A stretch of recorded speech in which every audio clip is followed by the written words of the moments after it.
Chita Mandusha was trained in the Indian Kathak classical dance, and she also runs a Montessori school in the American Northwest. So thank you once again for that.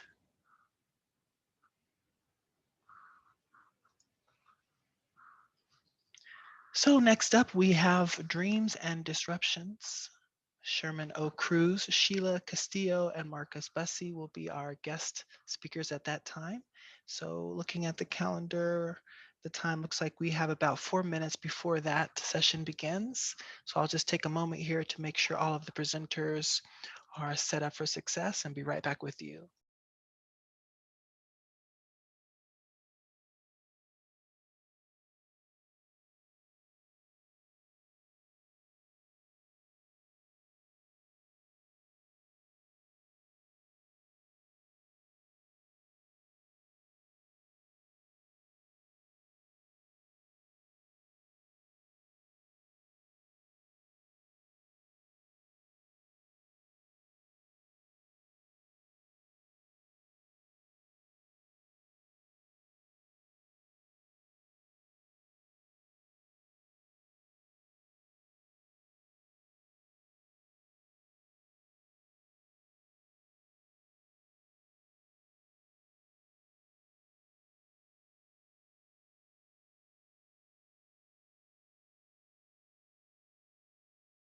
All right, so all of our presenters should now be set up as hosts.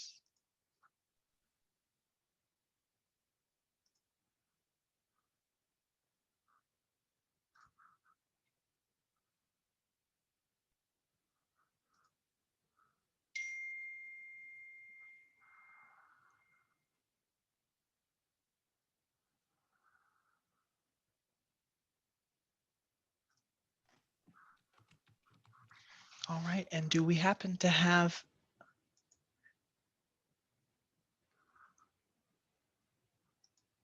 let's see.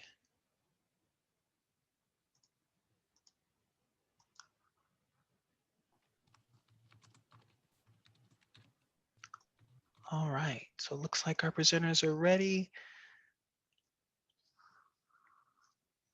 All right, and then do we have Chitra or Viresh available for translation, Vietnamese and Indonesian?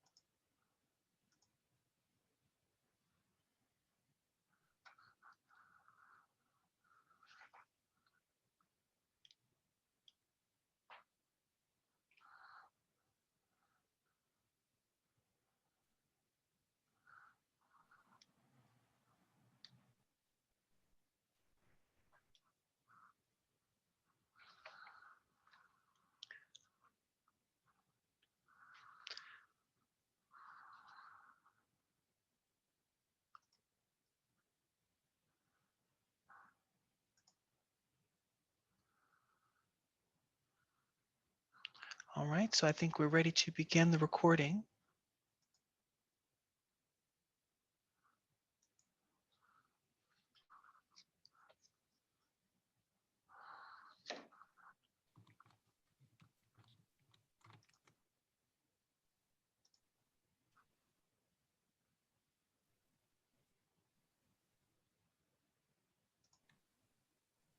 Good morning, everyone. Good afternoon, good evening, wherever you are.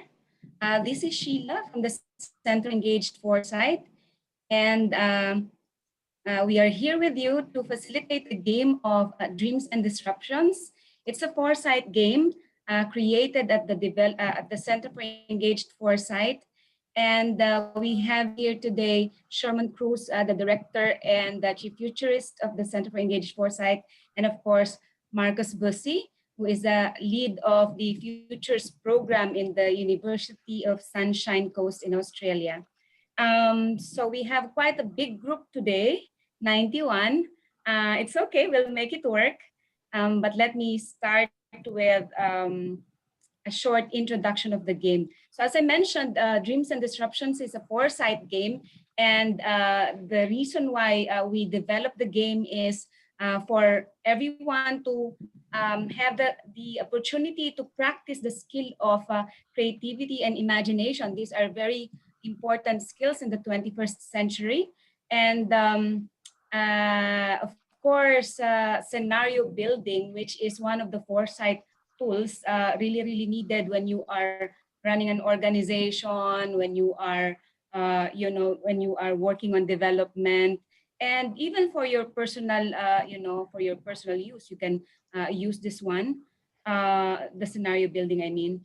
And we also in this game try to put a couple of other layers on the scenarios, which you will see later. I don't want to preempt it, but we will do a short warm up for that so that you can experience it before we go straight to the game.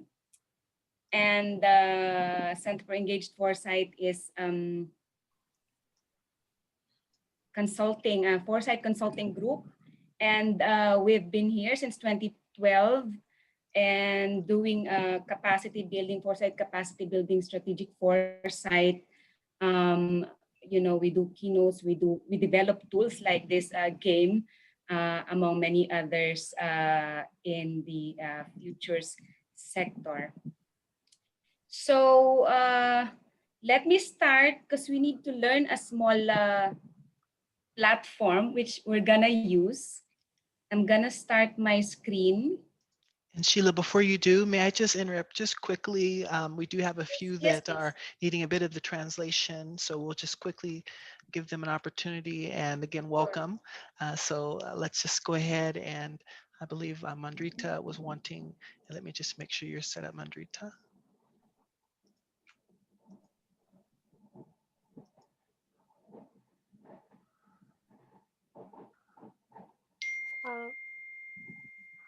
No, ma'am, I still not assign a translation as a translator.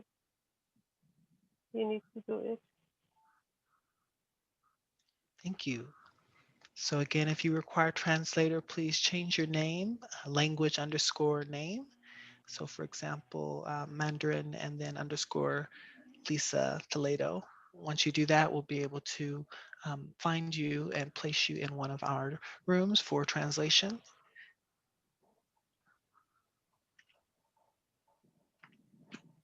We'll give you about 30 seconds to do that, and we'll turn it back over to Sheila.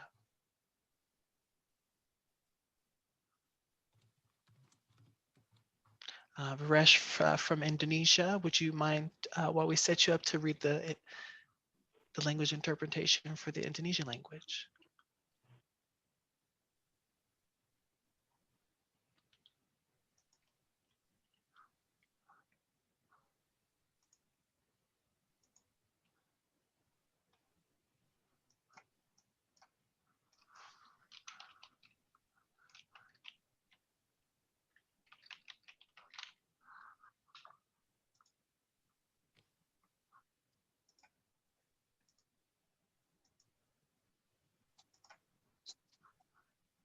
All right, Sheila, all back to you. Thank you so much.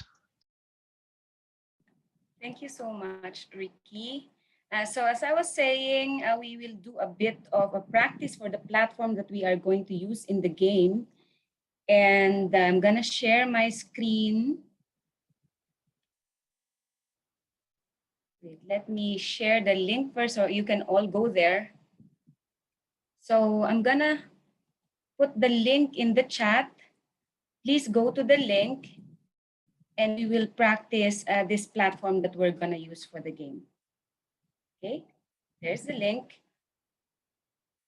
And then I'm going to also show it here in the screen. Okay, so we have people already in the room. That's great. Okay, so this is called Mural. It's a collaboration platform or a whiteboard, as it is called.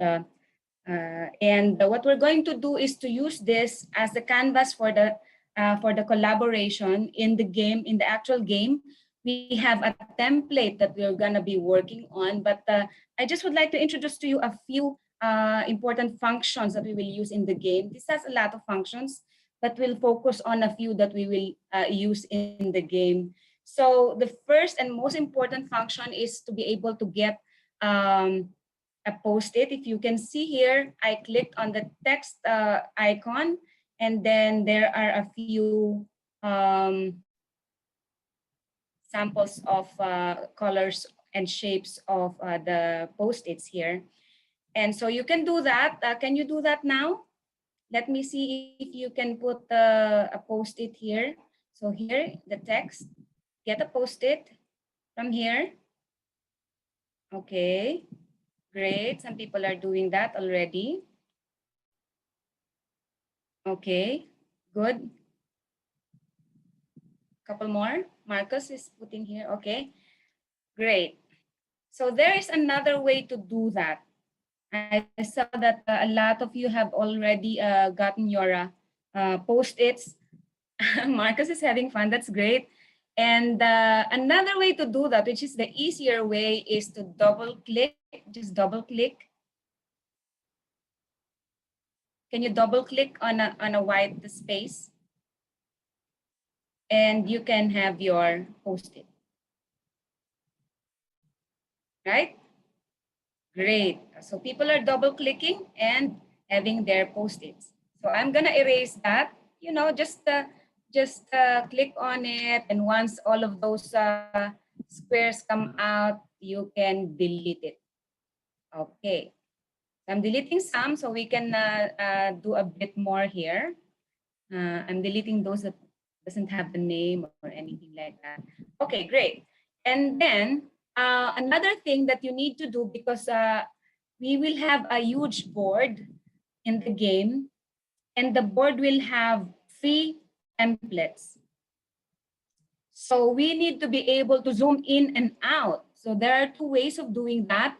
You can use a 3, you can use your trackpad and, you know, zoom in and out in the way that you do your zoom in and out for your photos when you're using your trackpad on your laptop. So I would like you to do that, but I won't be able to see it because I'm seeing my own screen here. But you can zoom in and out like that, like you are seeing on my screen. Okay, that's very important because you will be going from space to space in the whole board. And another way of doing that is, of course, using your mouse. So you can just simply scroll on your mouse. You can just go zoom in and out there. Okay, I hope you're doing that. And then the third way of doing that is to come to the lower right side of the screen. You will see here a minus symbol and a plus symbol. You can zoom in using the plus symbol and the minus symbol like that. So I hope you're trying that. Try not to put any elements outside of the whiteboard, because in that way, a lot of people won't be able to see and look. Okay, so I see a lot of you already putting something or typing something on the post-its, but those who haven't typed anything yet, please do type because that's really important. So I'm gonna just make a post-it here, and once you see that cursor blinking there, you can just type there. I'm very sorry, that's my timer. So you can just type there. Okay, am I seeing people typing? Okay. Because we have a lot of people in the group and I only see a few post-its with text on them. It's very important to be able to type on a post-it because that's what we're going to do in the game.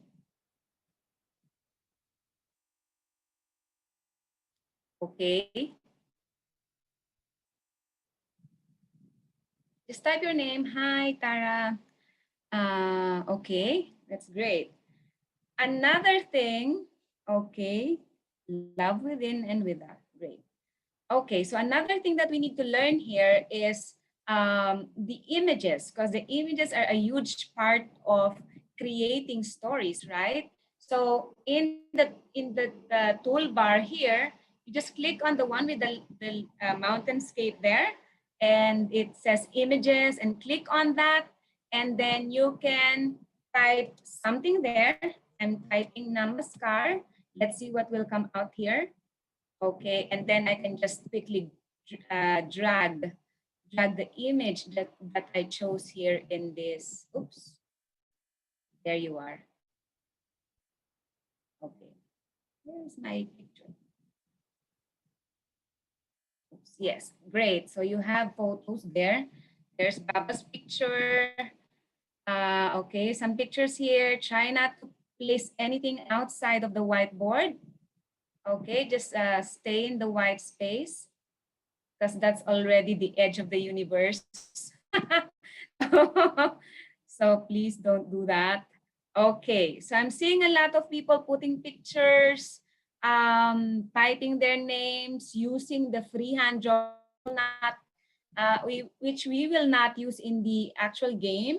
And let's see, we can use icons later, but you can choose icons if it is relevant to what you are doing.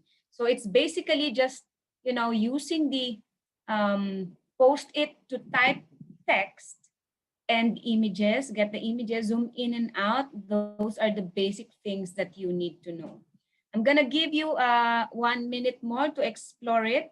I'm sorry, I'm just gonna focus on the very few functions that we will use in the game, because this is really a full pack platform, and there's a lot of things you can do here, but for the purposes of the game, we will just use the ones that I shared with you. So in terms of images also, somebody also put the GIF. Now you can search for GIF, for example, dance, for example. Okay, so if you want a moving image, so you see here, I'm just gonna make this really, really huge so that you can see that. So you can put a moving image, no? So that will be good also to, to make your story robust and make it really interesting. So I think that's it. Nice photos, cats, great.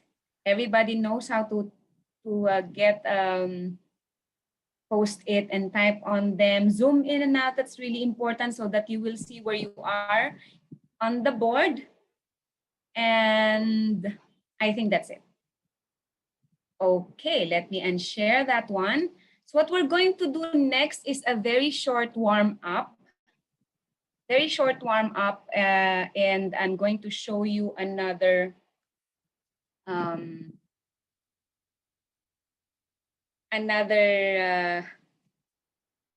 platform. And I'm not gonna share the link of this. So this will warm us up for the actual game. This is called the Thing from the Future game. And this is a card game, much like Dreams and Disruptions.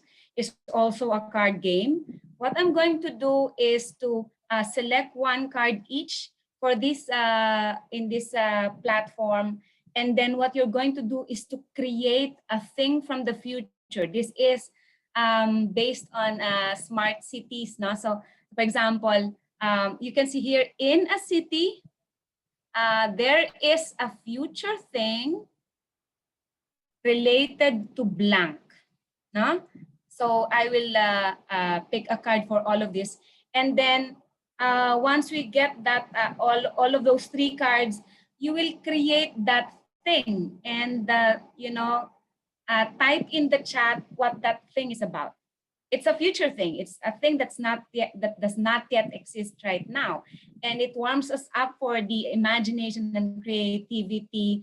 That we will be needing in the game a bit later on. So let me draw something here.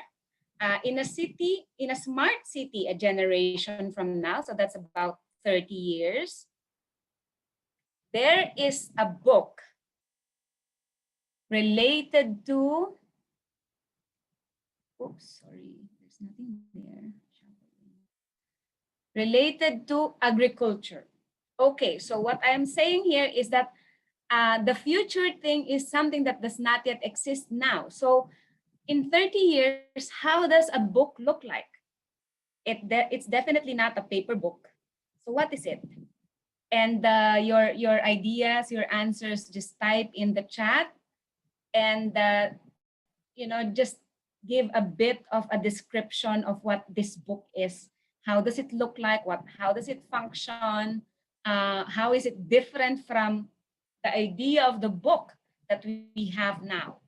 So remember that you are creating a future thing. Okay, let me see what you have there in the chat.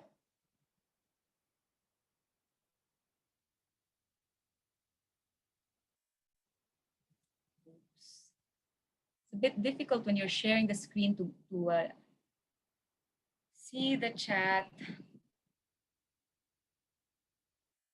There's none yet. Okay. Let's see the chat. Maybe Sherman could help me out if people are sharing in the chat already. We're just gonna do a couple of these warm-ups and then we'll go straight to the game. And Sheila, one more time for the instructions. Okay, so thank you, Ricky. So this is an imagination game, and what we're going to create here is something from the future thing. So the idea is to create something or imagine something from the future in a smart city a generation from now. There is a book. What is that book 30 years from now? How is it different from the books that we see right now? And that book is related to agriculture. So imagine a future book. How does it look like? How does it function? How do people access the book? And whatever your ideas are, just type in the chat. All right, so we have a few responses now. The first one, the book is accessed through a digital device that projects a holographic library. One Wow, can okay. wear AR or VR devices to have a fully immersive experience, and contributors can be pinged to answer questions in real time. Awesome. Awesome. So that's exactly what we're trying to look for, no? Any other ideas there? We have a couple more. This Yes, one's please. from Saras, a book which is just assimilated through visual, something like photographic memory.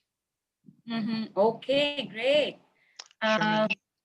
Sherman writes a digital virtual explainer, book about organic food and its health benefits. Okay, great. So that's it. So I'm gonna discard this and do another round just to warm us up. And you get the idea now. So in a quarantine city 50 years from now, imagine there is a future thing. There is a gadget related to housing. Okay, what is that gadget related to housing in a quarantine city 50 years from now? How does it look like? What does it do? What does it say?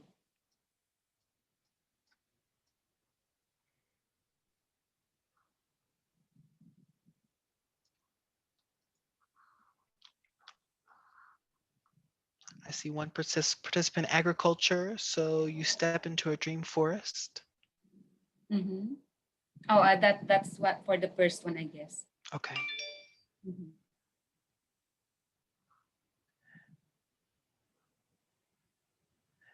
Some are asking for the question one more time. I think it's in a city. There is in a quarantine city. There is a gadget related to housing. Yeah, and remember, it's 50 years from now. So because it's a future thing that we're trying to imagine here.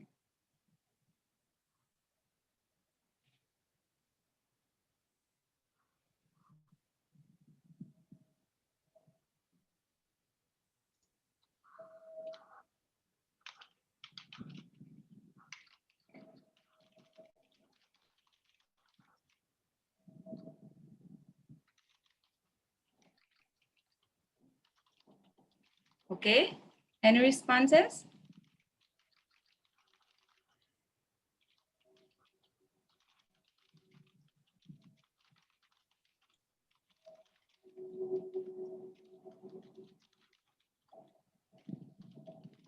All right, so I'll read a few of these. We have a gadget which detects everyone's emotions and alerts us if the parameters are out of the normal range.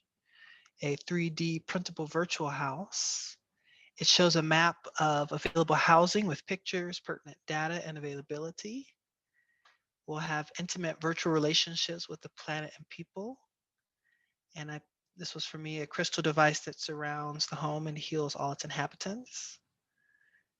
Sophie writes, a smart device that allows you to visit your loved ones in a virtual space and produces and stimulates sensories, familiar surroundings, food, etc. Wow. A gadget Yeah, that when we I love enter those the ideas. Please go one on. more. Oh, sorry, there's another here just came in from Lolita. A gadget that when we enter components we want for the house and a 3D house will pop up in front of us. Awesome. So that's the idea. You have really, really good ideas. I'm sure we're gonna enjoy the game. Sheila, if it's Yes. okay, let's run another round. Yeah, I think Oh, a lot of another people are round. getting the head of Okay. it. Yeah. Okay. Okay, no problem. We can do that.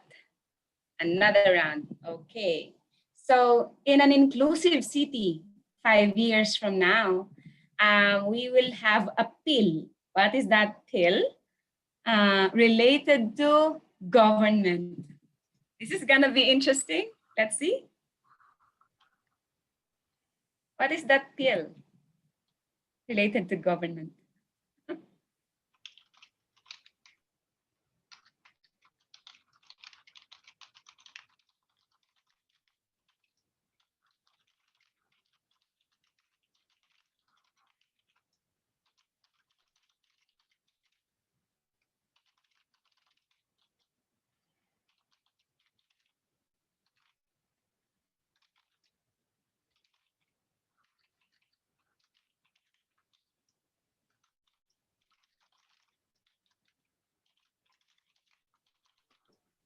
Okay, do we have ideas in the chat, Ricky?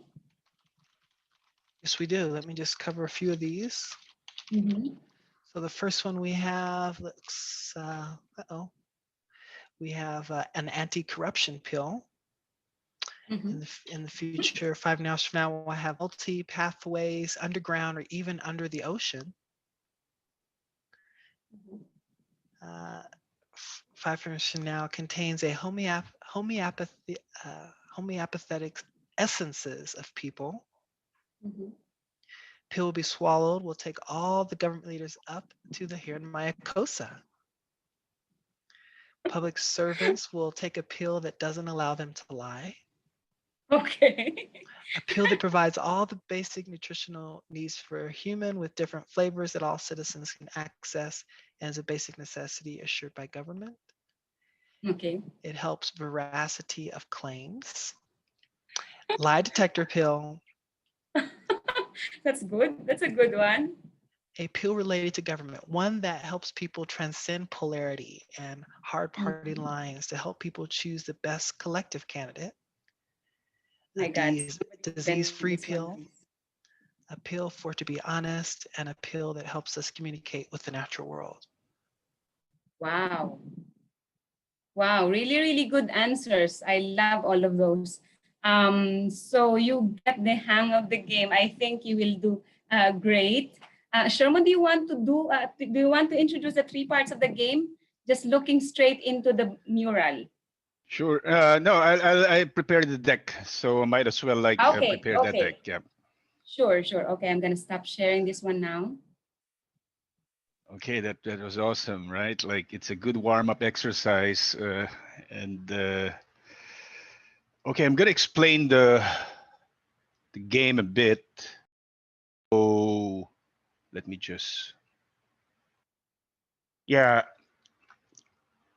You know, the Buckminster Fuller Institute said and emphasized this, that it is from dreams that new worlds emerge. And the point of playing this game is for us to experience, the importance of imagination in building new worlds. And the game Thing from the Future is just a warm-up exercise But of course, the level of complexity in playing the Dreams and Disruption game is pretty much higher, because we'll be involving a lot of elements, in building alternative future worlds. It could be plausible. It could be weird. We will try to imagine worlds that are worst and the future, and including futures that we all want. As Sheila has said, the Dreams and Disruption game is a scenario building card game. It is an imagination-driven card game that uses time horizons, like what we did, 50 years, 30 years, could be 100 years or 1,000 years from now. And then, of course, you have drivers of change, like the elements that influence and that could shape the future that we try to imagine or want. And of course, another would be leadership and movements. We've seen in a lot of books written by Sri Anandamurti and of course P.R. Sarkar, as a social philosopher, emphasize the importance of Sadvipra leadership. And of course, in this game, we will try to some sort of explore, how might a particular future world evolve or change when a leader emerges. And of course, including disruption. The point of disruption is to give us the opportunity and platform to learn how to respond, to crisis of planetary nature. And it will also give us the opportunity to stress test, these visions of the future. Of course, the future does not come in a vacuum. And in the Dreams and Disruption game, you have 3 levels. The first level are dreams. So this is where you imagine, and build scenarios or stories of alternative future worlds. So the world could be weird, the world could be worst, or like in a collapse scenario or situation, and or the preferred, the future where in the future that we all want, the future that speaks to the heart. And then, of course, the second level of the game are leaders or movements. How might these future worlds or preferred future evolve or change when a particular leader emerges? Like it could be, let's just say, a Kshatriyan leader or a warrior leader, or an intellectual leader, or a labor type, service oriented type of leader, or a leader with a merchant mind. So you have this leaders portray different characteristics, and we will try to explore that too. Imagine that world with this leader in mind. And then, of course, the last part of the game is our disruptors. How might your future world change, evolve, or perhaps transform when faced with a particular disruption? Like for example, if an ocean planetary system collapse occur, would that affect neo-humanist visions? How might a Sadvipra leader respond, manage, and mitigate ocean system collapse to ensure that the neo-humanist vision continue or evolve or transform? So that's the idea of the game. That is why it's called Dreams and Disruption, and it is really a scenario building game. Now I'm going to give you an example. Like, for example, Sheila draws the card of an archetype future, which is the worst future. So the worst future is your plot, or for your storyline, right? If it's a worst future, the narrative should be worse, like could be war. This is where your imagination works and comes in. So it's up to you, on how you imagine the worst future out there a decade from now. So that's the time horizon. And then, of course, Sheila would, your facilitators, Marcus, me, and Sheila will draw cards using, it depends on the facilitator. If they want you to give at least 2 drivers of change, 3 or 4, up to them. But of course, as you add more elements or drivers of change, it gets more difficult. But then the point here is to exercise our imagination, right? Uh, uh, and then try to link and connect this drivers of change, and using this as some sort of your scenario logic building block that you imagine the worst future out there. So in this case, For example, we have eco-literacy as the nature driver, and then reproductive technology is the technology driver, and then you have water is the new oil as your economic driver, and the surveillance society as your societal driver. How might that worst future look like using these drivers of change as your scenario building blocks, as your logic for your storylines? So if I would try to imagine a worst future world with these 4 drivers in mind, I would perhaps think about Rebellion 2030, right? So, and then that would be the title of my scenario. I would, hashtag Rebellion 2030. So, and then I would try to imagine some narrative or description for my scenario. I would say in 2030, majority of the world's population are highly eco-literate. They trade water for synthetic reproductive technology. This technology empowers people to birth twins, triplets, and more. This allows communities to grow their digital identities and populations physically and digitally exponentially. In a highly surveillance-driven society, the ability to confuse the big brother was power. The multiplication and diversification of physical and virtual identities was critical in the fight against virtual oppression to liberate the self. This was rebellion, my friend. There was riot everywhere, virtual and physical. So this is just an example, an exercise that I would like to. This example is pretty quite complex, but I hope you get the idea of trying to connect the dots and imagine that alternative future world that could emerge with the 4 drivers in mind in a future world, 2030 worst future. But then a leader emerges, like some sort of a leader like Martin Luther King. Now the question is, we know who Martin Luther King was. We know his history, right? But then embarking from that historical narrative and legacy, of Martin Luther, but you can actually reimagine Martin Luther in 2030, right? So it's up to you, how you imagine Martin Luther as the leader of of a rebellion 2030 type of worst future. So how might the scenario or rebellion 2030 evolve with Martin Luther in mind?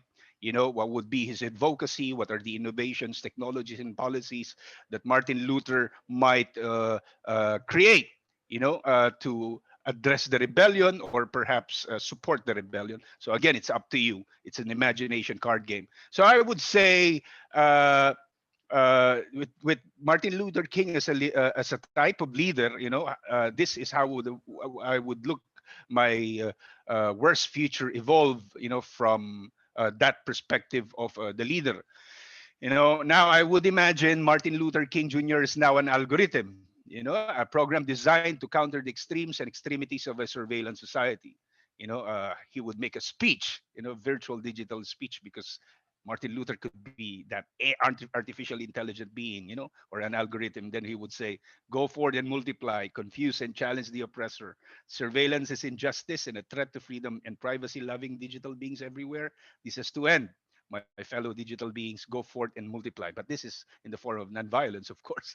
But it could be violent digitally, but of course, non-violence digital right is the language of the anti-surveillance.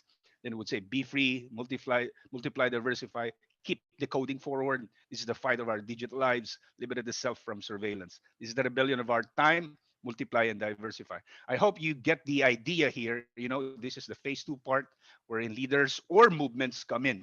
Like how might a rebellion in the year 2030, to liberate ourselves from the surveillance society using a Prout lens.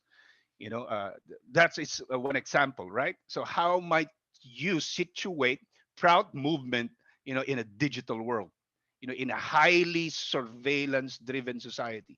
So it gets you thinking on how Prout could evolve or how Prout could influence the narrative of a digital future. So that is an example. That's the purpose of this game, to gamify imagination, thinking, and critical thinking. And then the disruption.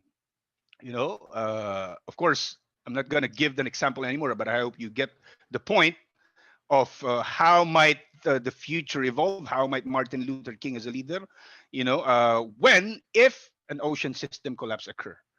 Now, if there's a difficulty understanding what ocean system collapse is, you can go to Google. right? You can search for it just to give the basic idea, and then we can have a conversation on how might that look like. So that is the point of this game, right? We try to build scenarios after scenarios using different elements of the drivers of change.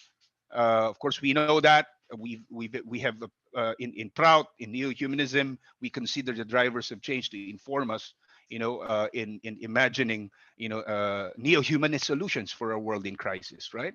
So how might that look like? What are the solutions, right? But then there are drivers of change, and then you have leadership that is very critical and crucial in neo-humanist narrative, and then the disruption because of, like, for example, now we're in a pandemic, right? And that is the reason why we have this conference. So these are the kind of narratives and scenarios that we will try to imagine together.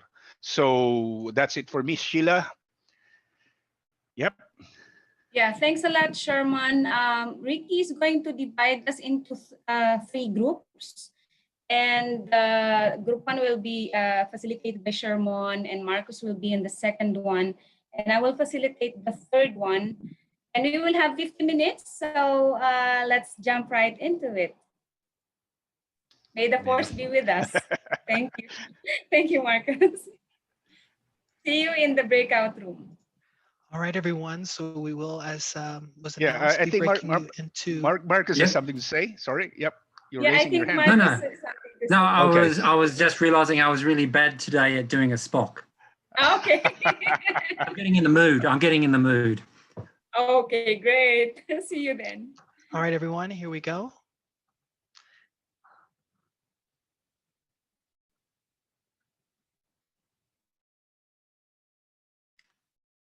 Hello, Hello. I'm with you. I've got some good futurists with me already. There's Alyssa as well. I'm just posting the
and so Okay, I'll put we'll my have to find points out. in the chat or something like that.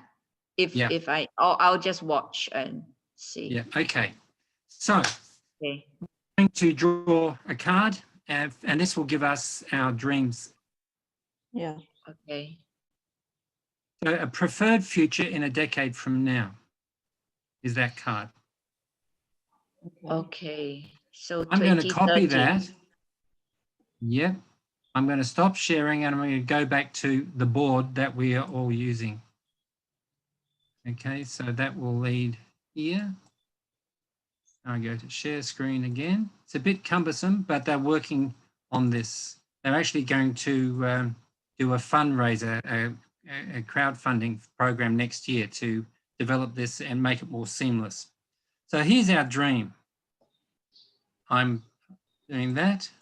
I'm going to pick one of these and I'm going to drop it here and I'm going to add, oops, that should be inside there.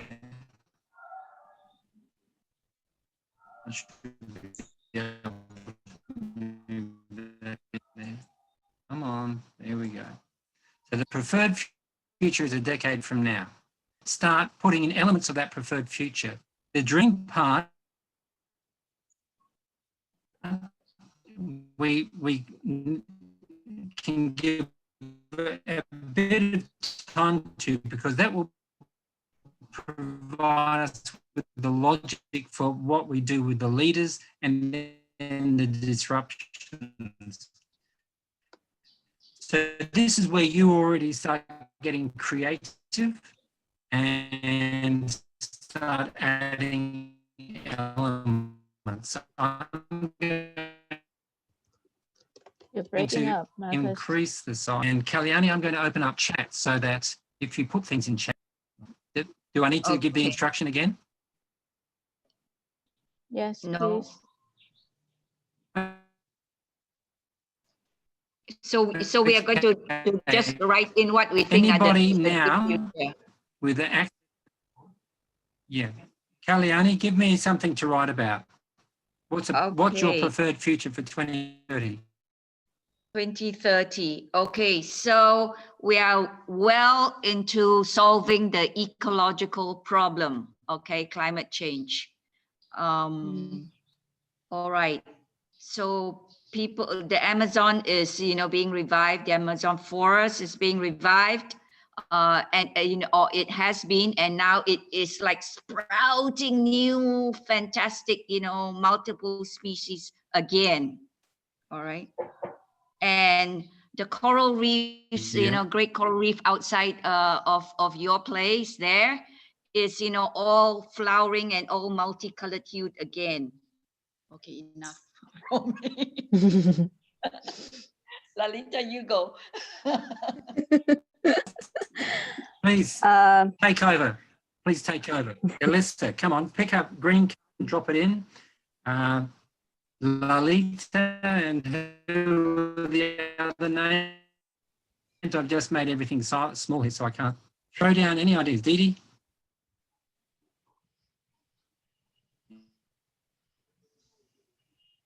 Indra, Dave, and so on.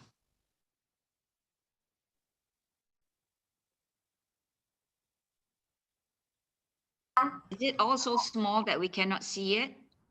You should, you hold your zoom it, cursor I have over. to zoom it. Okay, yeah, all right, okay.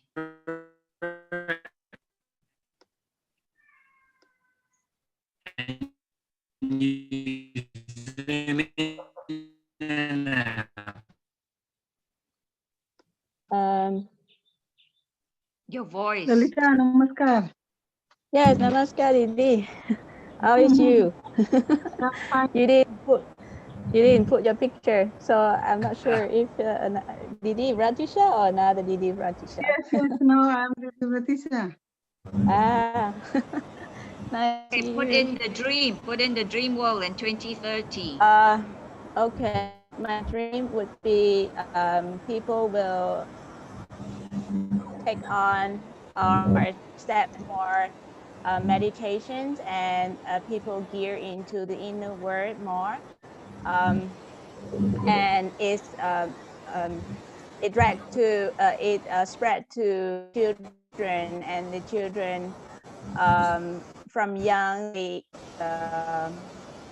neo-humanist education, like education is the geared toward like in an ecological environment with the nature surrounding the school, and children can learn to connect with the nature and the environment, and there is enough infrastructures for every child to pursue what he or she really likes and interested, and the important people accept more the practice of meditation, and is the way to how to say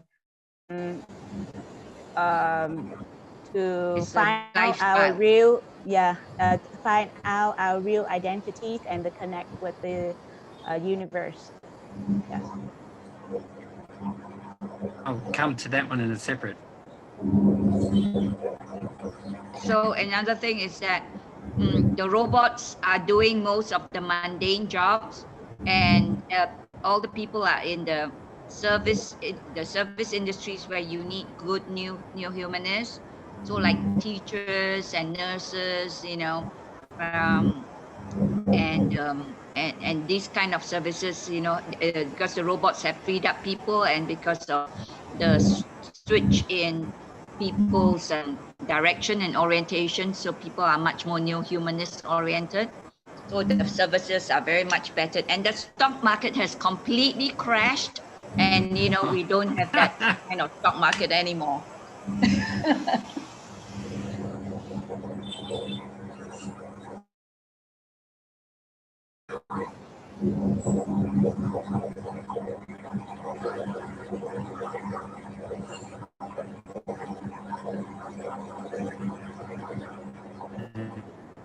And if you want to duplicate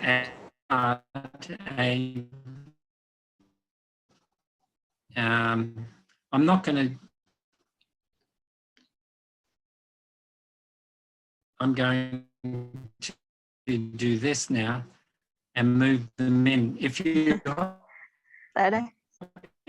Didi Ratisha, Tarak is here.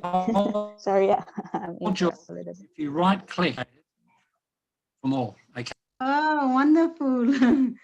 Looks very nice. He's happy. Tarak, namaskar. Hi. Namaskar. Để hai tay lại chứ.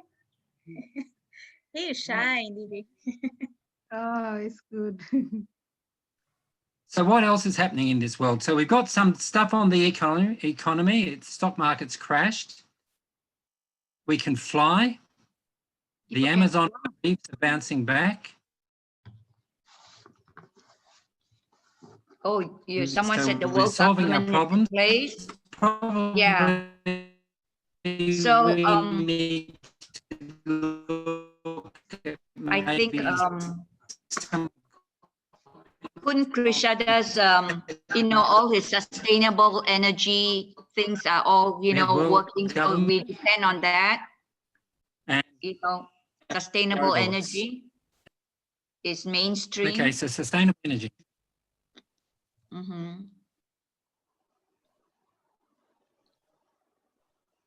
Right, okay.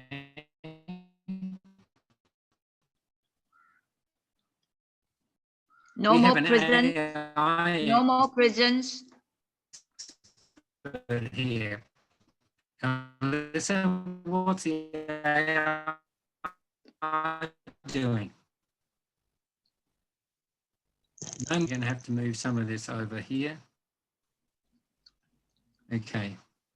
No more retributive punishment. No more prisons.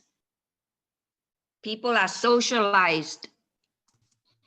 When they do something wrong, they cannot join in the collective festivals. That's all. Like Baba said.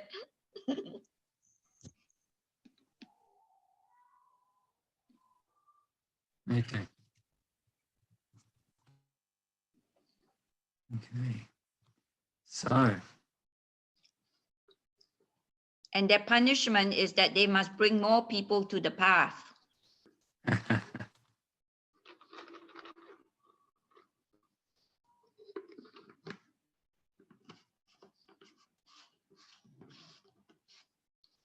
So are we missing anything? Sorry? Okay. We are missing about healthcare. Oh, healthcare, right.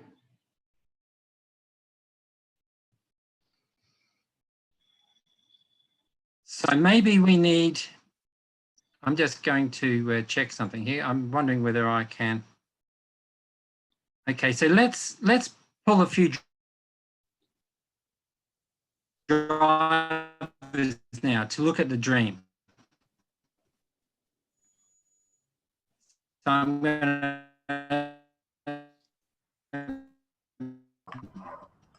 Your voice is, let's pick 3 drivers, cultural and economic. I'm just going to look at names again. Intraday to pick.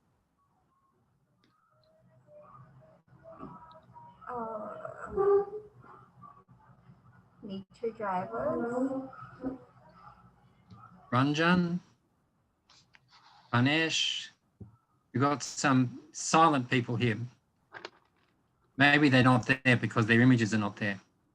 Vishtara, can you help me? I'm stuck. I need a driver. Which one do you think would be a good one to work with? Political, societal? Can you see what I'm pointing at? no, Yes. where? Okay, I'm going to stop and reshare. I thought I might be able to jump into this. So what we have, these are the drivers: natural, societal, political, technology, culture, and economics. Oh. So I can pick a card from a number of these to see what it makes, how it makes a difference to the world we're looking at. Cultural, political, can you say it again? Can you see what I'm looking at, Kalyani? No, maybe because I've zoomed it very big, so I have to maybe You need to be looking at my to make it smaller. now in Zoom.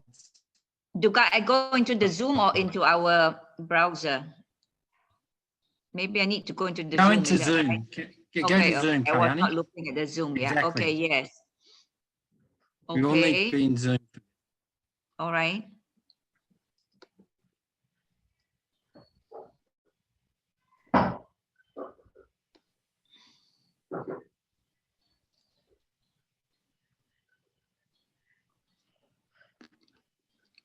But I don't see where is the where are the driver cards. I don't know where to look for them. Oh, he's So asking us you're which area we want to in my choose. Zoom. Yanni, if you're going to look at your screen and you are into Zoom, it's already shared there. The screen is there. There's a Okay, maybe I need to make it bigger. so Marcus, what are we going to do here right now? So are we going to vote for this? Everybody say whatever they want. Quality. Oh, Yeah. okay. Nature drivers. Oh, I see. Okay, now I see it. Yeah. Mhm. I Societal. Pick societal. So do we have? I think we have just need to type in so that everybody can participate if they are ashamed or shy to talk. Some of the participants are not joining. Mhm. know I don't think they're there, Malati. Oh. I pull up So how many people are maybe. Sarah, Lalita, Sister Kalyani, just the 5 of us. Yeah. Let's just work with those who want to participate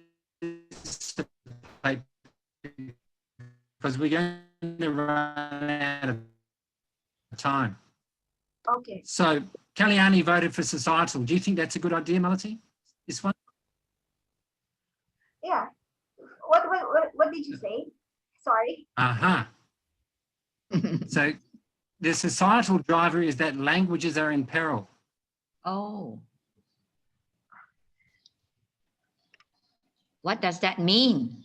Follow That in means peril. that small languages, let's say, Oh, I see. gobbled up by big languages. Oh, I see. Ultimately, Southeast Asia will only speak Mandarin, Chinese, or Vietnamese. They're the two Oh. strongest in Southeast Asia, like that. See. Okay. So Kalyani chose the societal. What's Mhm. another driver that we could look at? Choose technological. Sorry, Vista. I didn't hear that, Malati. Technological drivers. Okay. I choose economic drivers. Okay, and economics. We'll go there. So we've got three drivers. Wealth shift is towards Asia. Oh, that's good for us. That's right. We've got languages in peril. And we got a Mandarin is digital dominant. Good for me. Me too. Yeah. So I'm We are going dominant too. And the technological one is what? Oh, digital divide. That's Digital not good. into, device. yeah. Yeah. So I'm going to stop sharing screen for a moment and I'll get into Control V, wealth shift to Asia, and then I'm going to put the digital divide in. So in this wonderful world we were dreaming of, we now have these drivers that we need to work out how do they fit as we start talking about the next stage. And Okay. this one, languages in peril. So they're starting to make things more difficult, aren't they? Yeah. So if you now switch back to our In dreams page with the cards, the browser, you go back to your browser. Let's revisit that, and I'm going to say you're not able to enter the other parts. So we've got wealth shift to Asia. Now you could say, let's say that the ecological problems and the solving of the Amazon and the jungle and the barrier reef and things are the result of increased wealth being spent by Asian countries that are more spiritual than Western countries in terms of Buddhist or Hindu, have a closer relationship maybe ethnically and indigenously. So that makes some sense. So we need to ask ourselves, just like we were playing in the game when we first started with Sheila, what are the effects of these drivers? Which ones most?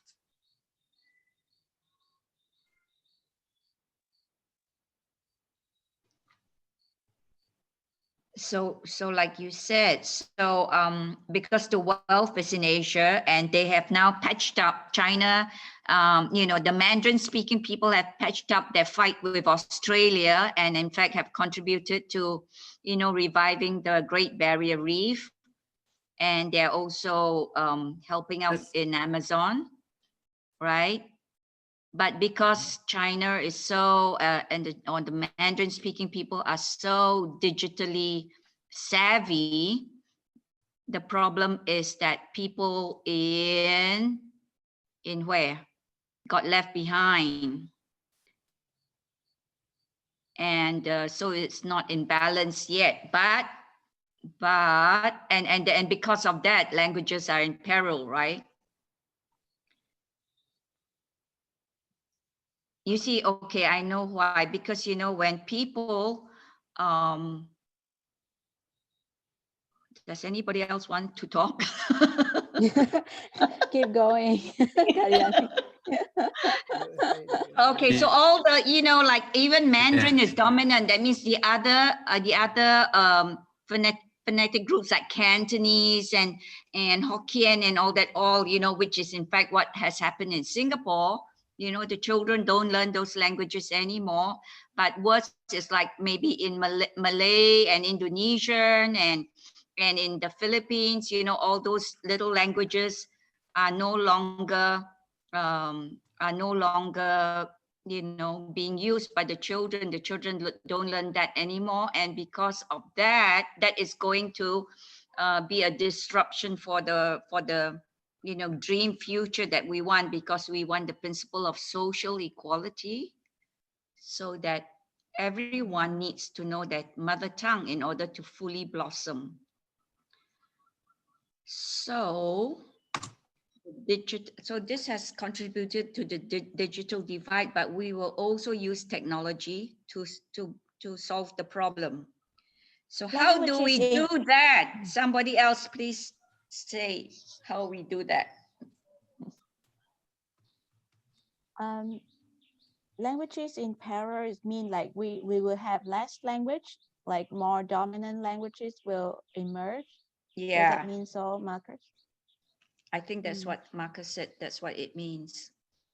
So, so let's say if we said that Mandarin is the dominant language, that means Vietnamese and Indonesian and Malay and all the Filipino dialects are out of play. But that is not social equality, because we need every group to flourish, although we do need the common language, but we need to make sure that people can find their own identity, and they can only do that if they connect to their roots, and to connect to their roots they do need their mother tongue, right? Yes. Yeah.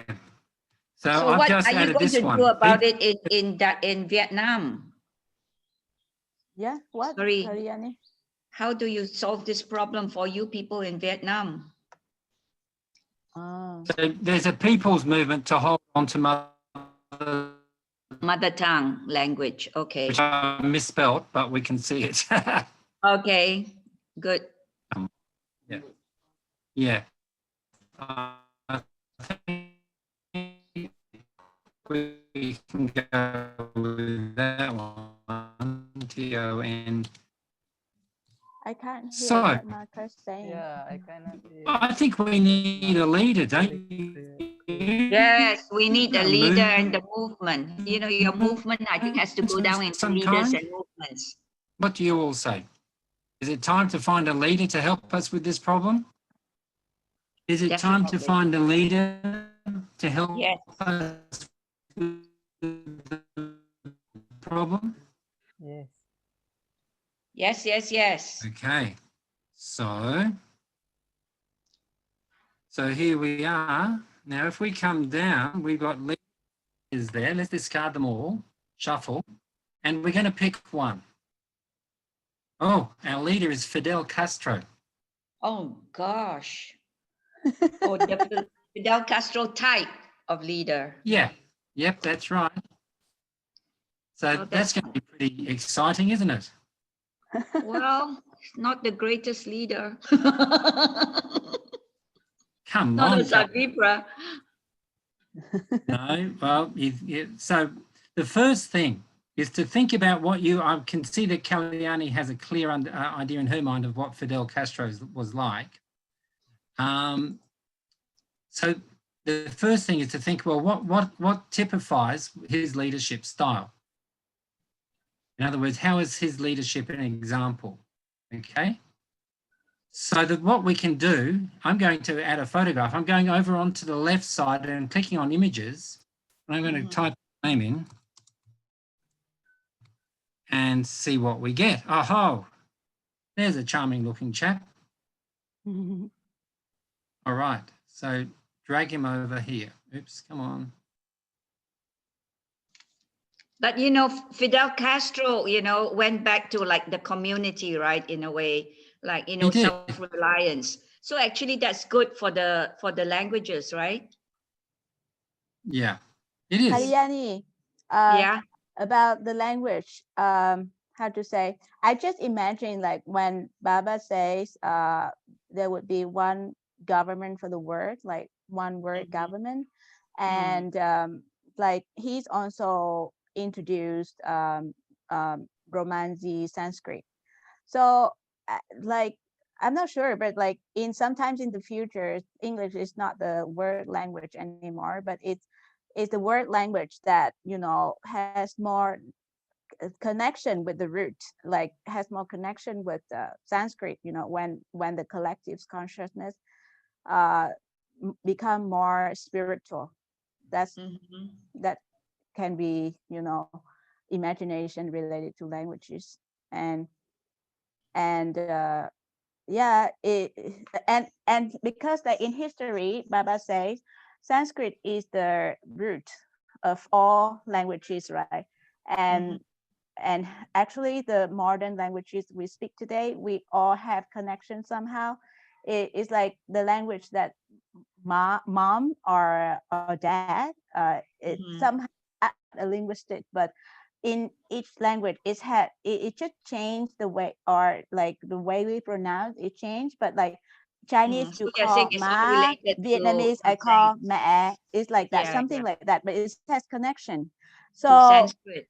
yeah, so if like language in parallel, it means like it's not necessary that the current Mandarin will be the future language, but the future languages can be something related to Sanskrit more, you know. So if in one region we can speak one language, but it's more positive positive outcome, you know, like rather than, you know, we imagine the current language will dominate the other languages in the future. Oh, I see. So that's Yeah. your perspective Imagination. on Yeah. this languages in peril, but in peril means a negative connotation, you know. Yeah. So even though it's we do need one common language for everyone, but you know, we still need the mother tongue, because people need the mother tongue language to connect to their roots, right, Marcus? Yes. So You know, I'm listening to that conversation, and I put down, you told me that Castro spoke for the people, Kalyani, and then as I think he's promoting a world language, but there are local variations. Oh, that's a good idea. Like Creole, like that, right? Yeah, something like that. Yeah. Hey, Okay. Okay. Do all of you know the term samaj? Yeah. Yeah. In a sense, Castro was leading a form of samaj Yes, that's right. resistance. So in fact, he is a good leader for the languages in peril problem.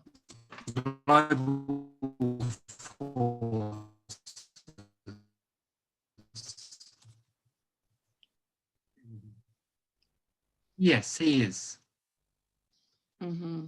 Attribute, we need to look at disruptors. So that then we've got the whole, we can start talking about the whole story.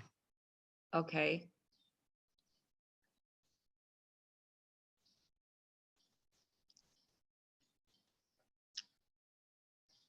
I can see that Sheila's group, they filled up a lot of things in their leaders, and Sherman's group hasn't even moved out of the dream world. Yeah.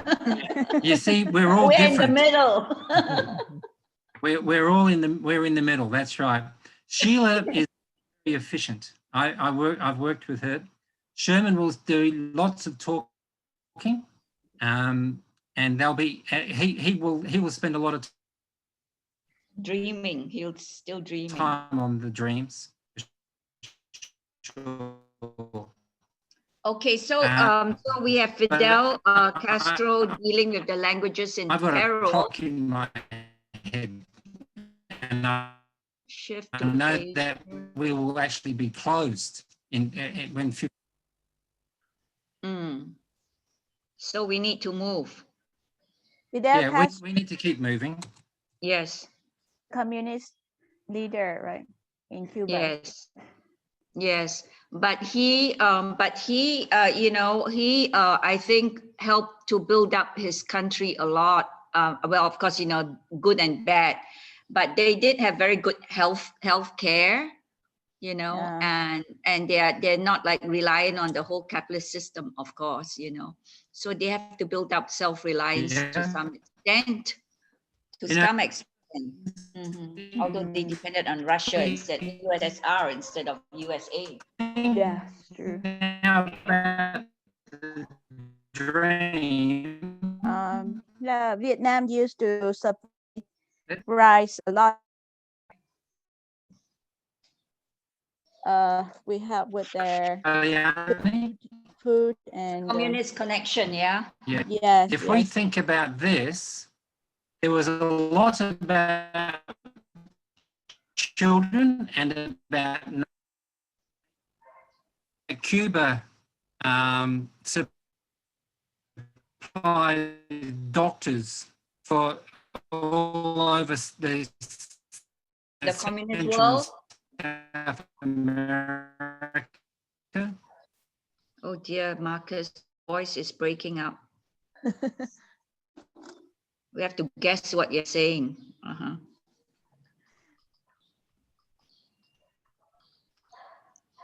Okay, so wait, our three things were the shift to Asia, yeah, the digital divide, and the languages. So we've talked about the languages.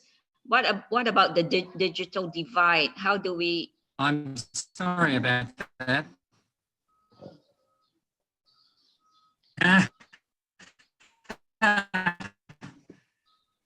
I can hear you very well. I'm not sure why my voice is breaking, and the storm is not so bad now. Oh, okay, never mind. Just keep going. Yeah, we just have to. Is it breaking up very badly? No, it's like now and then. Sometimes yes, right now it's good, but then it'll get bad, but then it'll get good again, you know. So so what about the digital divide? Do we want to say anything about that? Or do we go into the disruption? I'm sorry about that. So society, we will move to more using the digital device, like with the development of the technology. Yeah, what it means is that, you know, some people have access to technology, and then, you know, maybe a lot of people do not, or those who do not are left far behind, you know. So it's very unbalanced is the problem that is in our dream world. We have this problem. So how do we use a leader like Fidel Castro to you know, overcome this problem of the digital divide? So we know that Fidel Castro was very much for helping the poor, right? So yes. So, you know, the less privileged. So he has to set up some kind of system using technology itself to help the ones that are left behind. If, like, for the situation in the communist country, right? So if like if the government, they decide to do something, like, for example, they want to popularize the digital divide, it means that everybody will access or will have to. Yeah. So he just, you know, rules, decrees that, you know, everyone will get access to the technology that they need, and you know, the funds go into it, you know. So since there's so much funds available in Asia, but they're willing to share it with throughout the world, So they will help all the African countries and, you know, and all the countries where the people who got left behind. So they're going to put money into that because they, you know, because the Fidel Castro type of leader is the one who cares for the poorer, we hope, poorer people, and not just trying to help the rich ones. But of course, in our dream world, we have no more stock market. So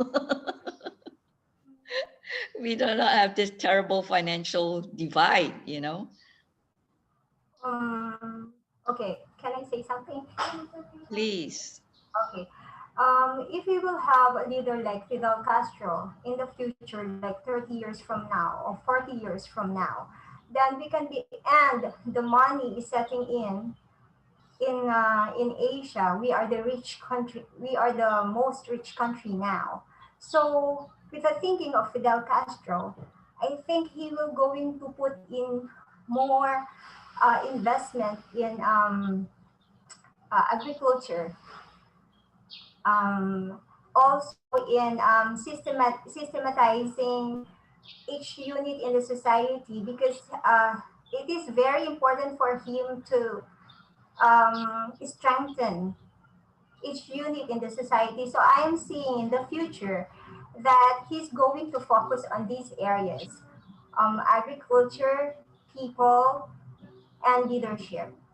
So these are the things that I think would be his future advocacy when Fidel Castro is the leader.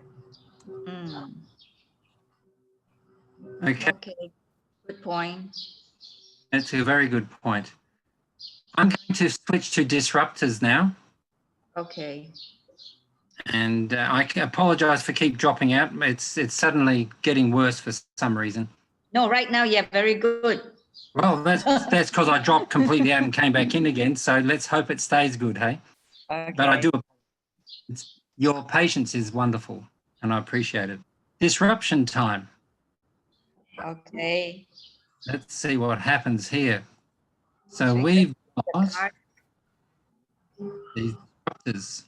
I'm going to clear them. I'm going to shuffle. And I'm going to pick one. Made mayhem.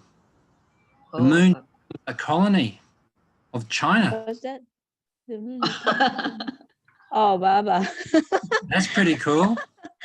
China. Wow. Okay. This will be disaster. Good. And I'm just going to share screen again. And we can continue. Look at that. One disruption card. So it will expand Chinese greed, that they not only going to want to own the world, but also the moon, you know. So this is a disruptor is something that we don't expect. The moon becomes a colony of China. Okay. Yeah. So what does Fidel Castro do about that? Remember, he's the leader, but we're the people. So it's all, what do we do about that? All right. Okay. What do we do about that? Yeah. The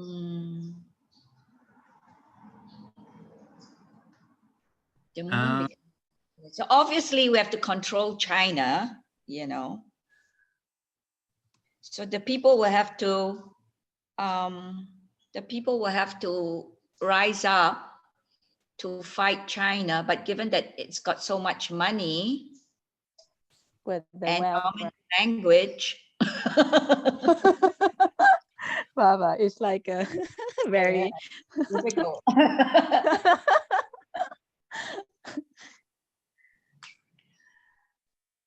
Maybe very. We must remember that Castro now is a world leader. He's not just leading one country. Yes. So maybe Castro, China, to behave differently. Yeah, because Castro is, Castro knows, the the injustice, you know, of like world domination by one big system or one big country, right? So obviously Castro is the right kind of, you know, ideology, you know, Castroism or whatever, to combat this monolithic kind of power domination by one country, China, that they have even gone to the moon.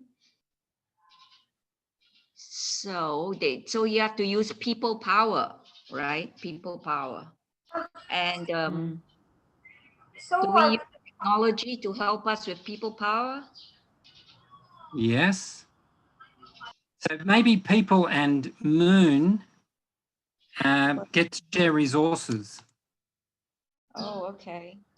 We can change the story by pushing it in some direction, you see. Okay. We don't have to see this as a problem because don't forget that China up here, and oops, sorry, I'll drag it, up here has been funding a number of people's movements for mother tongue. China responds to renewal of rainforests is by sponsoring. You know, actually, we've got people who can fly. We should play with that, you know. Oh, okay. And They really that could be quite a different thing as well. We've got to, we keep an eye on the dreams, make sure we're covering okay. modern language. The stock market has collapsed. So what's our economy like? If we don't have a stock market, how are we sharing goods and are we exchanging through barter? Are we using another form of currency that's not money and the modern sense of the word? Well, of course, it's decentralized, you know, much more decentralized economy. So that means the communities, the local communities are strong, you see, although they you know, they have like federations, but every local unit is strong. And they've worked on solving this problem of local languages, you know. Yeah. And they know how to unite. Yeah. Yeah. I guess Fidel Castro will acknowledge the beauty of proud. So by that time, maybe there will be established master unit or group of people. Let's call maybe they are Sadvipras already by that time. So this Sadvipra will create a model society, and this model society and where leaders will be coming from, they will try to affect what do you call this, the decision making of the leaders or the community or the people itself. So whether the moon becomes a colony of China, it doesn't matter at that time if the locals are strong enough to support themselves. Okay, but it does matter that the moon becomes a colony, because the moon should not be a colony of, you know, China or anyone. Yeah. If you're the looking moon at should have its own rights. Yeah. Well, let's look at it this way. You might be noticing on the mural board, I just put colony redefined as master unit. Castro promotes Prout solution. Oh, sets up the master units. The moon is a mega master unit. Oh, okay. But are there people on the moon, or is it Earth people who went to the moon? We can say that people who could fly, or the people who can fly went to the moon. To the moon. So we could say people who fly moved to the moon. Okay. And they formed a big master unit there. Yeah. Or many master units, but they're all in like some form of federation. Well, it's a good question, actually. What do people think? Should it be a federation of master units?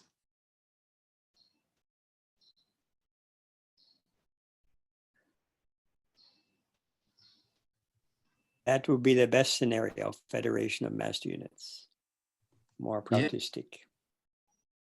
Okay, good. Baba, I didn't know you were there. I think he's appeared. Oh, he just appeared. Oh. So our room is closing in a minute. Okay. So, All right. So the moon fights back. Moon, that's our headline. Yeah. I got to type that in there fast. Thank you, and I apologize for all the difficulties I had with my internet. Moon fights back. Mhm. And wins. Wonderful to believe. I'll see you all on the moon in a few minutes. Okay.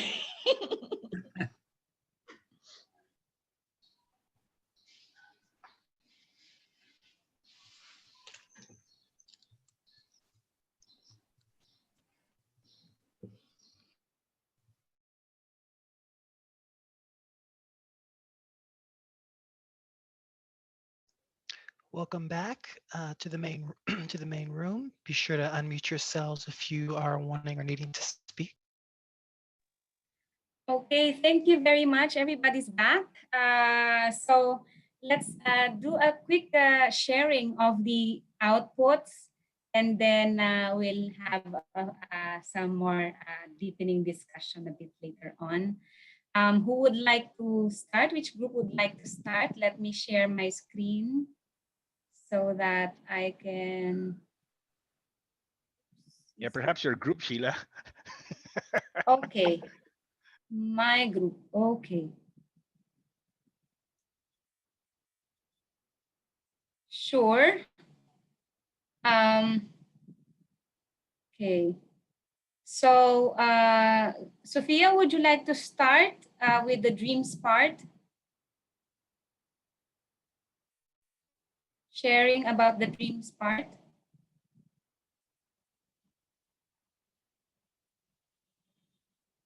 Sophia? You may need to unmute yourself, Sophia.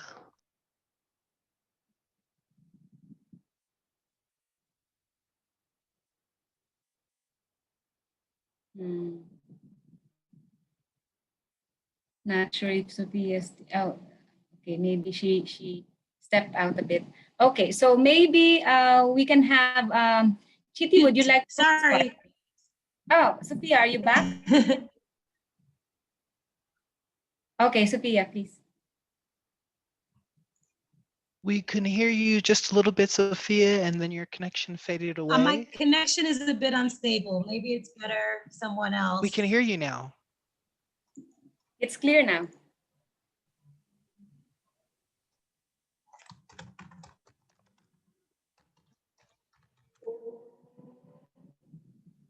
Okay. Oh, okay. Maybe she's maybe it's difficult for her. Okay, it's no problem. It's clear now. Okay. So yes, we had nature desalination. Our hybrid future is worst future century from now, and nature desalination. There is a self-actualizing economy, and there was cross-border urban migration for our societal driver.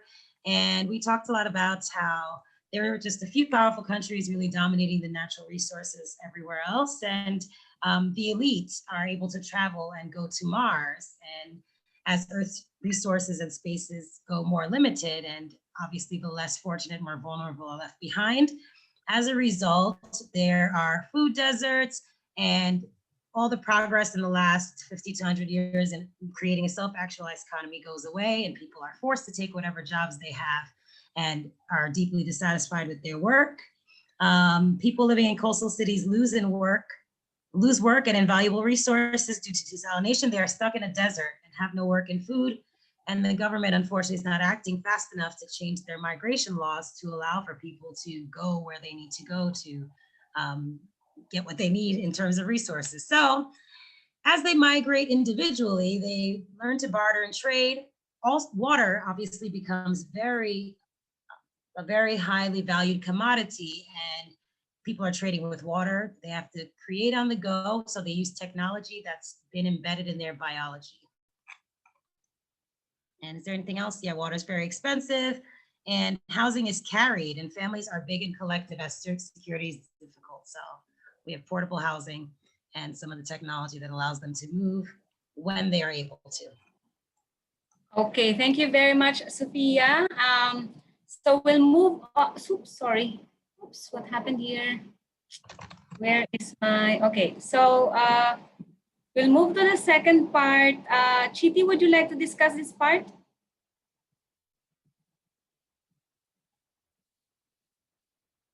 Chiti?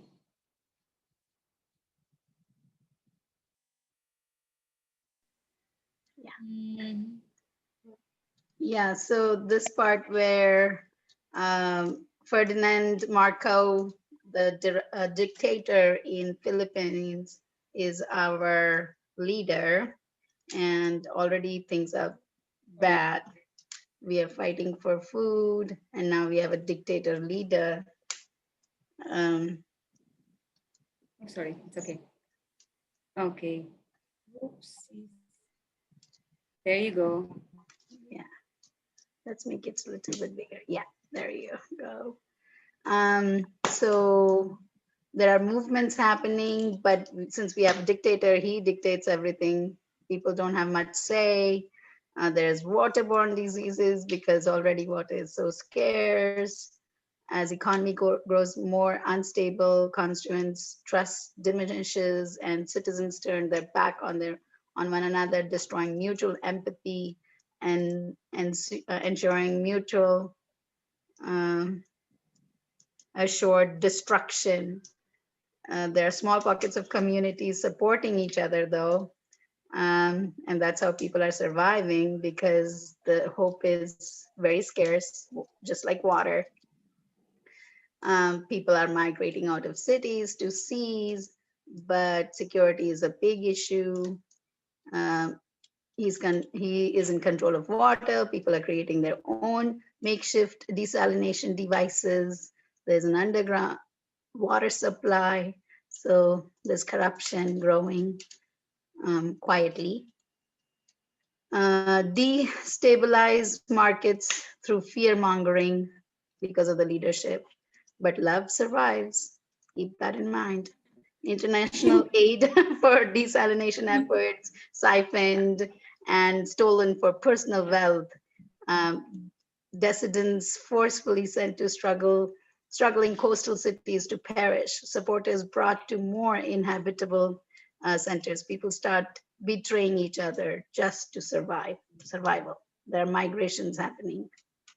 There's a beautiful picture of a beautiful ocean, but actually it is polluted ocean. You cannot go in that water. Okay, thank you very much, Chiti. So maybe we'll have Linda to share this one, the last part. Linda? Thank you, Chiti. Vishala, unmute yourself, please.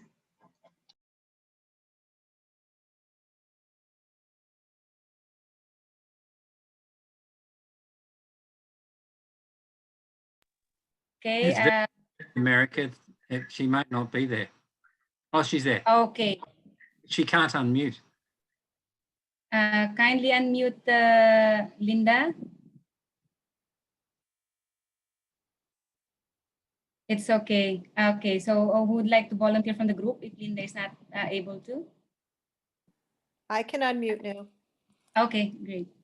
Okay, I'm reading it off of yours. So this is the disruptor is the sixth great extinction.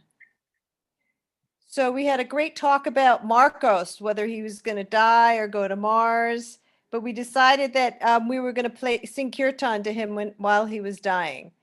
And also, science and technology allows students to innovate tools, food resources to fill the gaps that the animals and plants left. And there's a mission to Mars to demand justice and help. And finally, whoever's left must finally learn to work collectively together.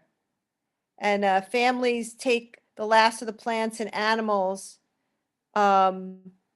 into their families. and the human race evolves due to Darwin's law, only the strongest will survive. There will likely be less diversity. And then, you know, a little humor, we sold off Amelia's shoe collection to fund projects. And after instability, a leader would be chosen to give the society directive. And great songs about the greatness and plants of animals are sung. And we have, you know, we had great grieving also. Humans sadly have died in staggering numbers because of lack of responses. They finally, I can't read the rest because it's too small. And Marco was found that he cannot survive. He's not trusted and must change his heart, but I guess then he died. That was before he died.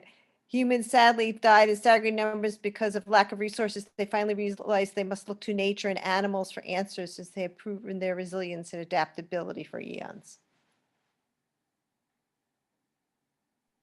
Okay, great. Thank you very much, Linda. And so our headline is just, this one, 2120 Small Collective Communities Survive and Thrive. Okay, thank you very much. And what's the next group? I'm going to focus on your board. My group can go next. Okay, okay.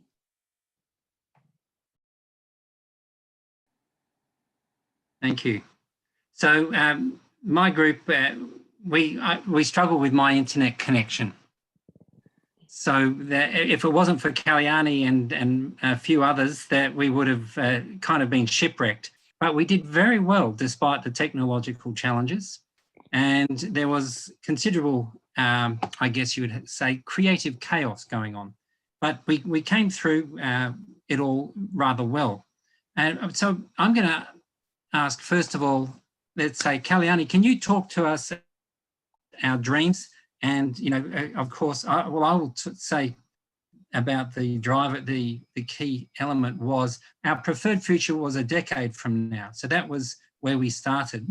That was the card we were dealt with. So we started dreaming about our preferred futures, and then we looked at drivers. So over to you, Kalyani.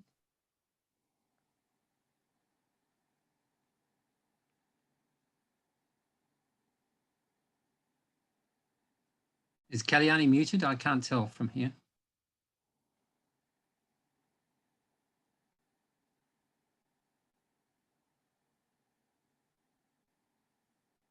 Let's have a look.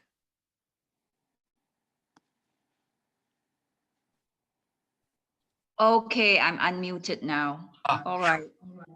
Okay. So our dream, I think we had a good future in 10 years time, or relatively good. You know, so this is in 10 years time, and the Amazon and the Great Barrier Reef is bouncing back. So that's good. And the stock market has completely crashed and is out of the picture. And people are doing more meditation, and children are learning to meditate. There are no more prisons, and no more retributive punishment. The only punishment for people who are not, you know, commit socially unfriendly acts are that they are excluded from the collective principles. You know, there are plenty of people's movements. You know, world government is starting to form. Sustainable energy is becoming mainstream, and robots are doing all the mundane work so that more people can focus more on service industries like, you know, nursing and teaching and things like that. And people can fly, okay, in 10 years time. So there's a secret to it, but we won't tell you how right now. And then when we picked the cards, what we got was that we got that languages are in peril, which means the minority languages are in peril because Mandarin is dominating the world, and there's a shift of wealth to China, to Asia, meaning China, and China is dominating the world, and there's a digital divide. Okay, so these are the problems in our world that is otherwise doing well. So, but we have strong people's movements. So, we have a way to fight back, right? So then we move on to the leader. Thank you. Someone else going Thank to do you. that?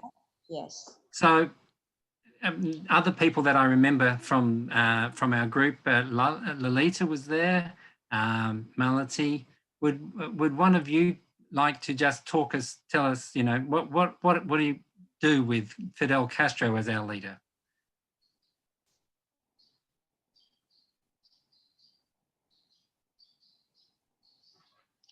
Have to unmute Lalita or Malati. There was a couple of others there as well. I just can't remember their names from off the top of my head.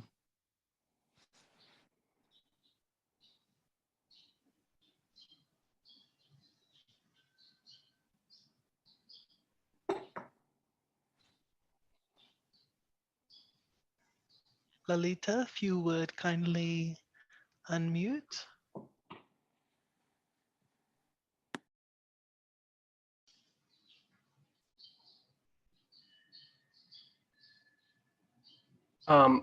They cannot unmute themselves because they cannot unmute themselves. Okay. So this setting needs to be removed. But can you do that? You should be able to do it, hey? I've selected ask to unmute. That's the only option I have. It's interesting. Let's have a look here. I can speak if it's okay. I wasn't too much involved, but if you don't that would have be anybody great. Okay. So who's this? I went from group 2 to group 3, but Are you Fidel a group Castro, hopping? Samaj Resistance to Global Forces and Imperialism. He spoke for the people. आगे तुम भी उस पे And he मत करो provided. मैं पहुंचा हुआ हूं वहां पे मुझे Can वही डर लग you, रहा है those who are not presenting कोई नहीं and कोई नहीं मैं भी तुमने सही बोला था सुन रहा हूँ तो simple Because we- discussion types नहीं है कोई टेंशन नहीं लेना है just a second. And we've also got All right, everyone, I've muted everyone in the room, and I'll ask our presenters to unmute themselves as needed. Okay. So thank you for that. So do we need to unmute the brother who was speaking just before? He should now Yeah, be I able think- to unmute himself. Yeah. Okay. Sorry for that And, confusion there. Because Fidel Castro was very much a people's leader, and he did wonderful things for his country, although some problems with the totalitarian rule. But so he launched movement Education for All, Computers for All, Healthcare, and his focus was on agriculture and leadership for the people. And nature was as important because it feeds the people, and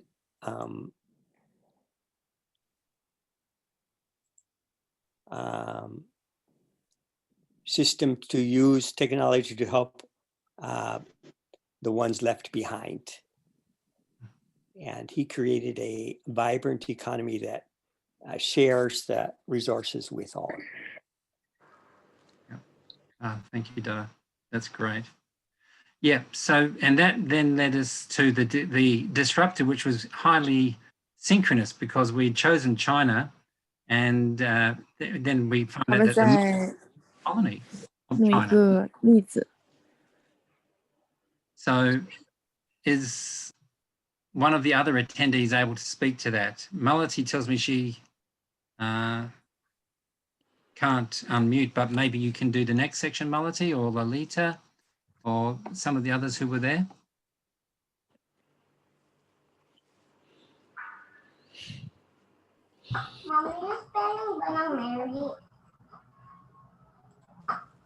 All right, let me just mute everyone and let's see if our participants can unmute. Alita, are you able to unmute yourself?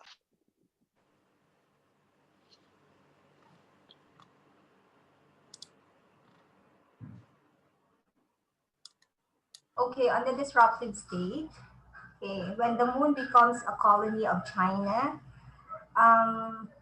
then there will be a need to control China. There will be an uprising. People rise up against China, and then having a strong leader like Castro, he will convince China to use its power wisely. People and moon gets to share the resources. There will be a decentralized economy.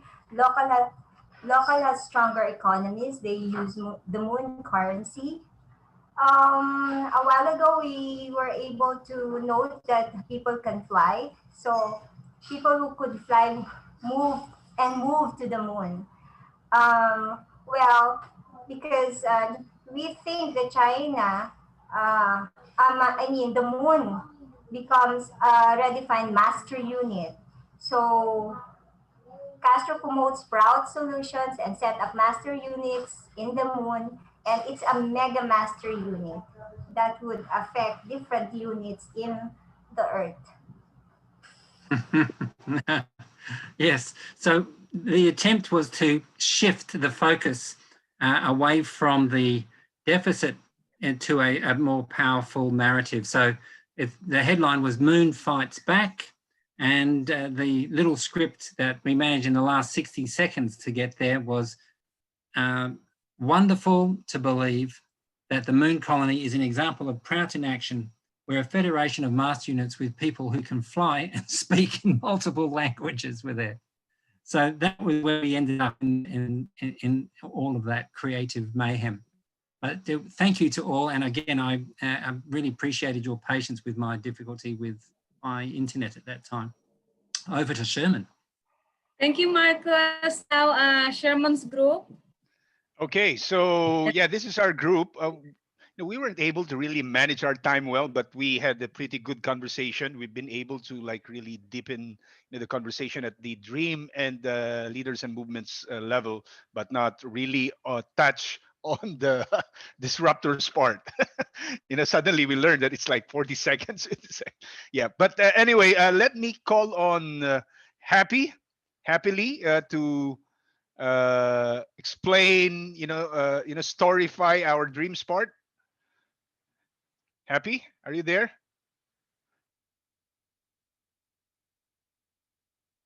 Happily? Hello? Happily, are you able to unmute yourself?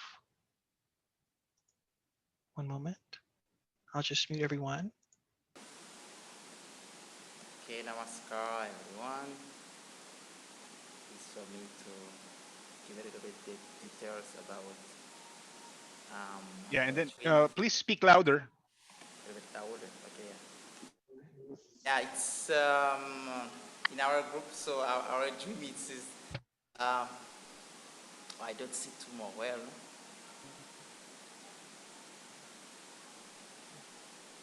We can hear you now, Happy. Okay. Yeah. Our dream is to see as a new generation of baby, but the lab baby. So we have a lot of discussion about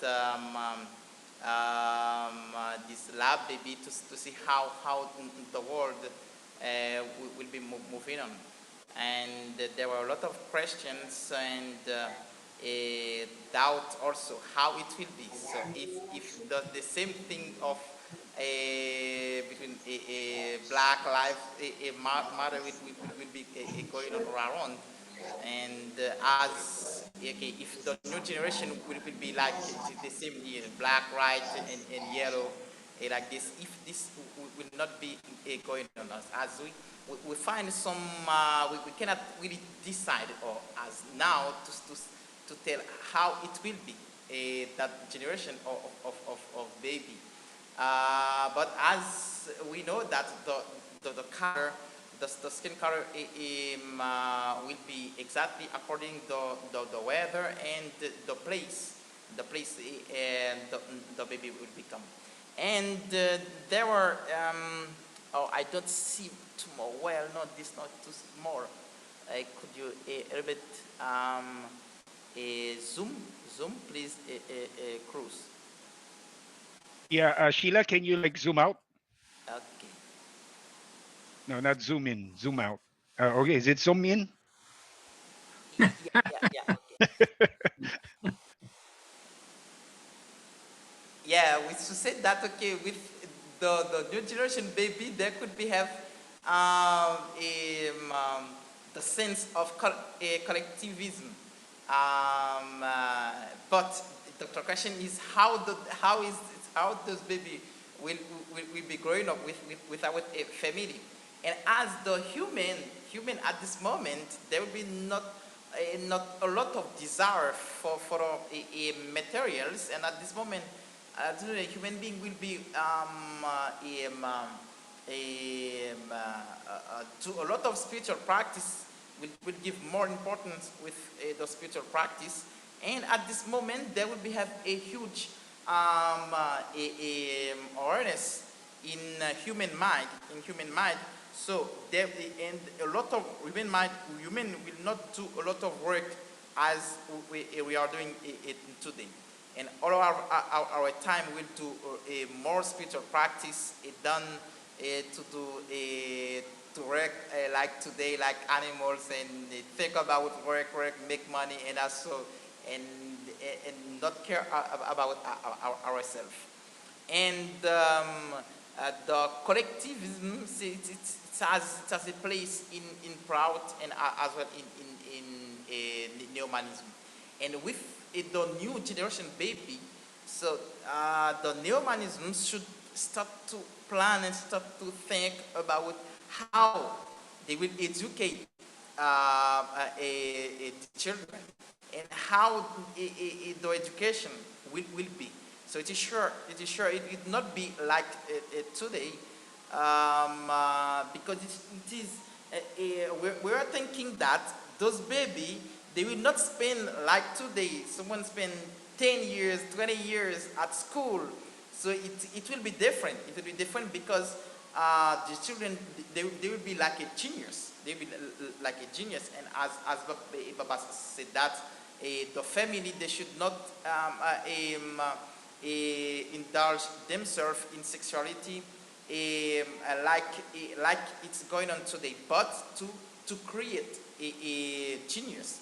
To create a genius, that means that the people that can realize all the potentiality of the humanity. Thanks, Happy. Okay, Yep, thank I you think. so much. Yeah, okay. Just to put context, okay, the archetype is preferred future, a generation from now, 2030, but apparently, the conversation, went beyond that, and the drivers of change are collectivism, spiritual philosophy, digital divine, and rare earth materials. But then, of course, the idea of lab babies came out, and that was the test bed by which it also connected the different drivers of change. So Ranjan Datu coined the idea of Pierre Sarkar on the future of laboratory babies, and they tried to link that to the idea of collectivism. Like, would it enhance collectivism? Would it disrupt it? Would it? Can you like go to the Sheila, to the dreams part? I would just like to emphasize some few keywords there, as mentioned discussed by Happy. Yeah. Of course, different questions came out. Like love babies without family may increase the possibility of collectivism. That was one of the imagining. And then you have, of course, Ananda Margis or neo-humanist advocates, supporting the idea of laboratory babies, but using a neo-humanistic lens. Because the idea of, as Janak had mentioned, well, these laboratory babies without having their own families and race and not limited by any geographic boundaries, of course, in relation to the idea of Ananda Marga, that if you become an Ananda Marga, you have to give up your caste, right? And this generation is being born without any anchoring. So, but then you have a proud community that's a community waiting for them, right?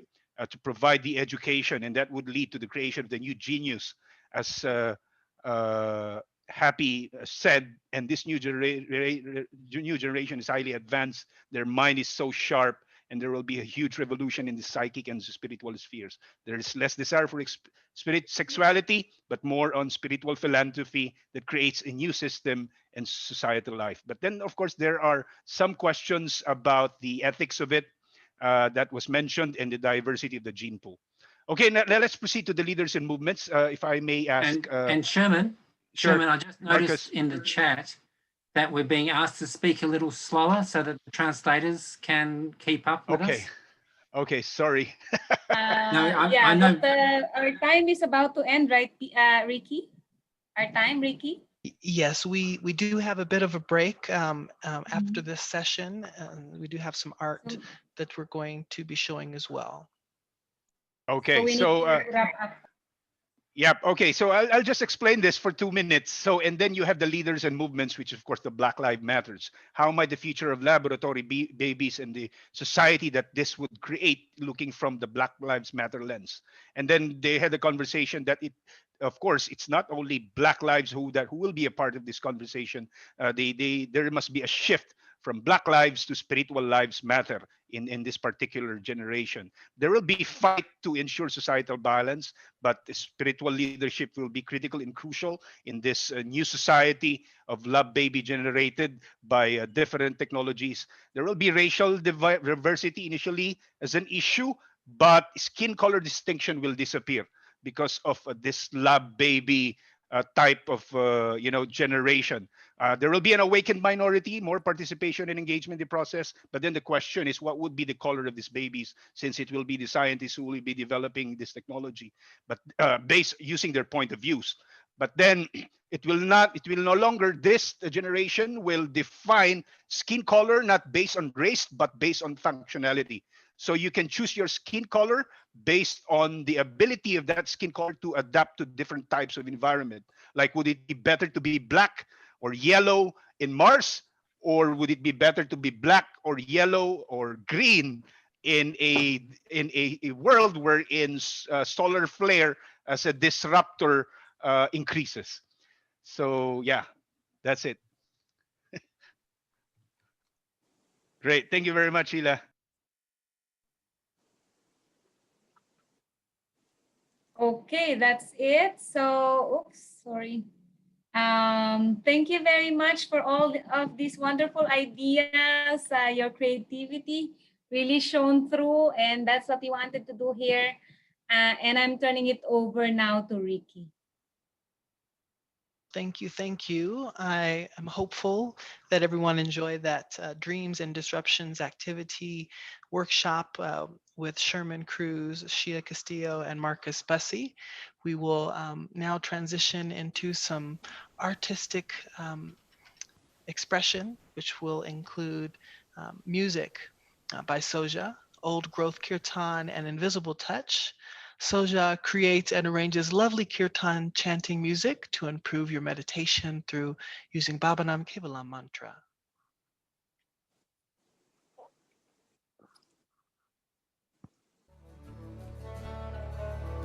Are you all able to hear okay?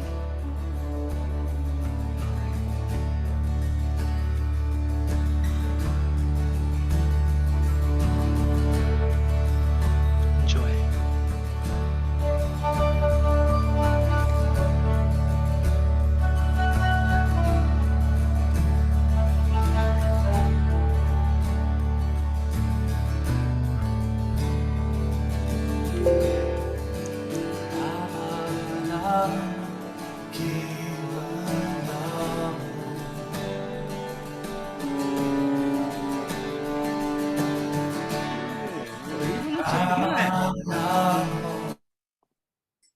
चल ही रहा है